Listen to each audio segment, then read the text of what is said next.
नमस्कार, मैं हूं वैष्णवी। रूबरू बिहार पर आज दिन भर की बड़ी खबरों में आपका स्वागत है। चलिए जानते हैं देश प्रदेश की अब तक की बड़ी खबरों को। भारतीय वायुसेना और भारतीय सेना ने C-17 विमान से मैकेनाइज्ड प्लेटफॉर्म BMP के सफल एयर ड्रॉप के साथ बड़ी उपलब्धि हासिल की है। राजस्थान के महाजन फील्ड फायरिंग रेंज में यह अभ्यास आयोजित किया गया। साथ ही सेना के इस सफल एयर ड्रॉप से सेना ने रक्षा में आत्मनिर्भरता की दिशा में एक बड़ा कदम उठाया है। आम आदमी पार्टी के राष्ट्रीय संयोजक और दिल्ली के मुख्यमंत्री अरविंद केजरीवाल को तगड़ा झटका लगा है।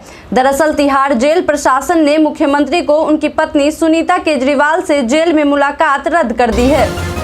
बाजार मूल्य अधिक होने से सरकारी गोदामों पर गेहूं की खरीद औंधे मुंह गिर रही है। गेहूं की खरीदारी शुरू हुए 42 दिन हो गए हैं, लेकिन बांका जिले में अब तक महज 8 किसानों ने 21.9 MT गेहूं बेचे हैं, जबकि गेहूं बेचने के लिए महज 36 किसानों ने ही आवेदन किया है।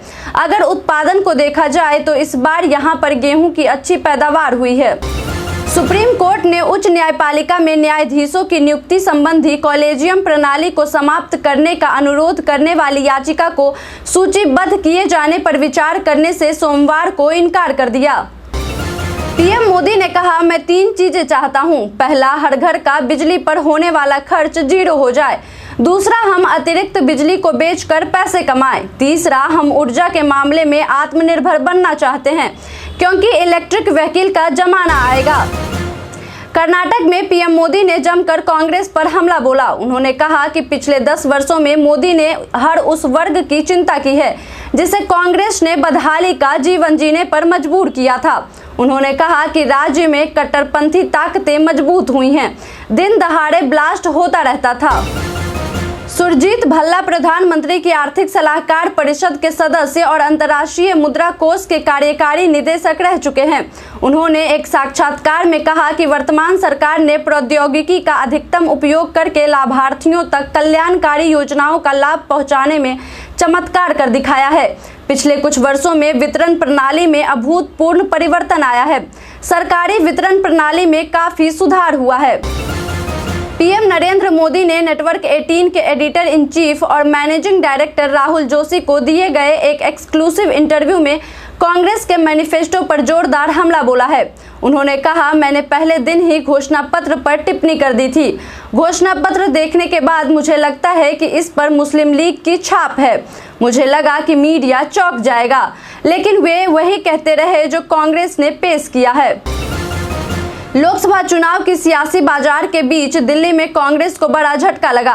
पार्टी के प्रदेश अध्यक्ष अरविंदर सिंह लवली ने अपने पद से इस्तीफा दे दिया। प्रदेश अध्यक्ष पद से लवली के इस्तीफा देने की कई वजहों में से एक कन्हैया कुमार भी हैं। अब इसको लेकर कन्हैया कुमार की प्रतिक्रिया भी सामने आया है। उन्होंने कहा, मुझे नहीं पता, मुझे कोई जानकारी नहीं है। मुझे पार्टी से जानकारी एकत्र करने दीजिए और फिर मैं कोई टिप्पणी कर सकूंगा। उत्तर प्रदेश के सीतापुर जिले की रहने वाली प्राची निगम ने यूपी बोर्ड 10वीं की परीक्षा टॉप की है। लाखों स्टूडेंट्स को पीछे छोड़ सबसे ज्यादा अंक हासिल करने वाली प्राची को उनके चेहरे पर उगे बालों की वजह से सोशल मीडिया पर ट्रोलिंग का सामना करना पड़ा। इस वजह से वह काफी मायूस नजर आई। उन्होंने यहां तक कह दिया कि अच्छा होता कि मेरे 1-2 नंबर कम आए होते। प्रधानमंत्री नरेंद्र मोदी को सेखी बघाड़ने वाला व्यक्ति करार देते हुए कांग्रेस के वरिष्ठ नेता व पूर्व केंद्रीय वित्त मंत्री पी चिदम्बरम ने कहा कि भारत दुनिया की तीसरी सबसे बड़ी अर्थव्यवस्था बनकर रहेगा, चाहे पीएम कोई भी हो। मोदी भविष्य की एक ऐसी संभावना को अपनी गारंटी बता रहे हैं जो भारतीय बाजार के विशाल आकार को देखते हुए होनी ही है। साक्षी धोनी ने अपने इंस्टा स्टोरी पर एक फोटो शेयर करते हुए नीचे कैप्शन में लिखा, प्लीज आज जल्दी गेम खत्म कर लो चेन्नई सुपर किंग्स, जल्दी ही बच्चा आने वाला है। होने वाली बुआ की आपसे यह अपील है। दरअसल आपको बता दें कि MS धोनी की वाइफ साक्षी धोनी जल्द ही बुआ बनने वाली हैं। साक्षी धोनी का ये पोस्ट अब काफी वायरल हो रहा है। मीडिया में चल रही खबरों के मुताबिक यस बैंक में SBI की हिस्सेदारी बेन कैपिटल और सऊदी अरब का वेल्थ फंड हिस्सा खरीद सकता है। जापान के फंड की भी यस बैंक में हिस्सा खरीदने में दिलचस्पी है। SBI के यस बैंक में 10 रुपए पर खरीदे गए शेयर लगभग 26-27 रुपए पर पहुंच गए हैं। ऐसे में यस बैंक में SBI की इस साल लॉटरी लगने वाली है। इजराइल के खिलाफ इंटरनेशनल कोर्ट ऑफ जस्टिस में अरेस्ट वारंट जारी करने की बातें चल रही हैं। एक और उसका दोस्त अमेरिका उसे बचाने में लगा है कि ICC इजराइल के खिलाफ ऐसा कोई कदम ना उठाए। दूसरी ओर इजराइल ने साफ कर दिया है कि ICC द्वारा उठाया गया कोई भी कदम उन्हें गाजा में मिलिट्री ऑपरेशन से नहीं रोक सकता। नारकोटिक्स कंट्रोल ब्यूरो और गुजरात आतंकवाद निरोधी दस्ता के साथ एक संयुक्त अभियान में भारतीय तटरक्षक बल ने गुजरात तट से दूर अंतर्राष्ट्रीय समुद्री सीमा रेखा के पास लगभग 90 किलोग्राम ड्रग्स के साथ पाकिस्तानी नागरिकों को पकड़ा है। गौतम गंभीर ने कोहली के स्ट्राइक रेट वाले मसले पर अपनी राय दी और कहा, हर खिलाड़ी का गेम अहम है। आज जो एक्स प्लेयर कर सकता है वह दूसरा नहीं। आज जो मैक्सवेल कर सकते हैं वो कोहली नहीं कर सकते हैं। जो विराट कर सकता है वह मैक्सवेल नहीं कर सकता है। एक अच्छी टीम के पास हर तरह के खिलाड़ी होने चाहिए। सहरसा और सुपौल में रविवार को चुनावी सभा में राजद नेता व पूर्व उप मुख्यमंत्री तेजस्वी यादव ने प्रधानमंत्री नरेंद्र मोदी पर जमकर निशाना साधा। कहा, मोदी जी कभी भी गरीबी, महंगाई, बेरोजगारी की बात नहीं करते हैं। वैसी सरकार लाएं जो गरीबी और महंगाई को दूर करे, बेरोजगार को रोजगार दिलाए, किसान की आय दोगुनी करे, बिहार से पलायन रोके और निवेश लाए और औद्योगिक विकास करे ताकि लोगों को बाहर नहीं जाना पड़े।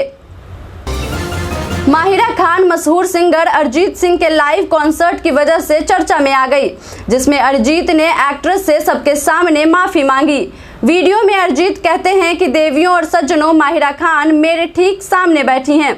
सोचिए, मैं उनका गाना जालिमा गा रहा था और यह उनका गाना है और वह भी इसे गा रही थी। सामने खड़ी थी लेकिन मैं उनको पहचान नहीं सका। मुझे प्लीज आप माफ कर दीजिए।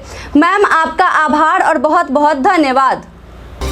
दिल्ली कांग्रेस अध्यक्ष पद से अरविंदर सिंह लवली के इस्तीफे के बाद से राजनीति गर्म है। मामले पर ताजा बयान आम आदमी पार्टी के नेता संजय सिंह का आया है। उन्होंने कहा है कि अरविंदर सिंह लवली ने हमारी पार्टी के साथ गठबंधन करने में अहम भूमिका निभाई है। उन्होंने विपक्षी गठबंधन इंडिया बनाने में बड़ी भूमिका निभाई है।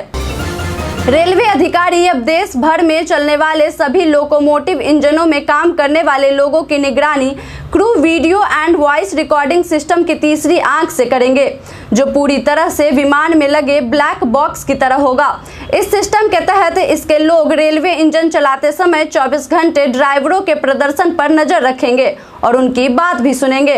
अनुसंधान, डिजाइन और मानक संगठन द्वारा विकसित सिस्टम को ट्रैक के किनारे या छत के किनारे लोकोमोटिव में स्थापित किया जाएगा। लोकसभा चुनाव 2024 के लिए चुनावी जनसभा के लिए गृह मंत्री अमित शाह सोमवार को बिहार के झंझारपुर पहुंचे।